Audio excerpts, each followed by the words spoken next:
Hi, welcome to the Washington, D.C. MarketWatch, brought to you by RBI, Real Estate Business Intelligence, an MRIS company. We're going to dig into the most recent numbers from the Washington, D.C. housing market. Let's jump right in.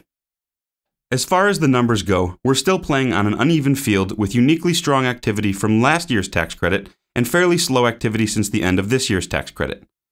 Newspapers warn of possible foreclosure moratoria, job growth is just barely in the black ink, and the midterm election cycle brought new leadership to Washington. Buyers are still armed with access to cheap loans and strong negotiating power. Recovery continues to crawl forward nationally. Locally, pending sales posted a 22.9% decrease from last October to arrive at 571 contracts written.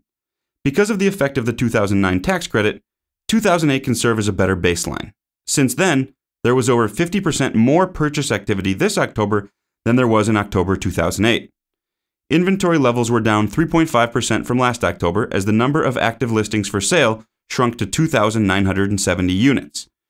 Again, since 2008, inventory has actually shrunk by over 14%. Continue to monitor this metric as it demonstrates the heroic battle between the two most dominant forces in the marketplace, supply and demand. Prices posted an astonishing 13.9% gain, which likely reflects the mix of homes that closed. The October median sales price of $427,000 was a full $52,000 greater than last year at this time. In the face of diminished purchase activity, you should consider that nothing less than an epic win. It could also simply mean that, of the people buying homes, more tended to cluster in the higher price brackets.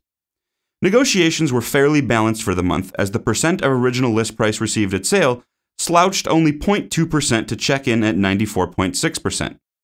Private companies are slowly hiring, and seasonally adjusted jobless claims are roughly on par with late 2008 levels. Our recovery is moving slowly, but at least it's moving forward.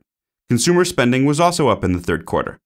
The latest GDP growth figures, everyone's favorite light reading, show an inflation-adjusted 2% third quarter growth rate, which barely beat the 1.7% growth rate for the second quarter. We need 2.5% to 3% growth to affect unemployment. We're close, but we're not quite there.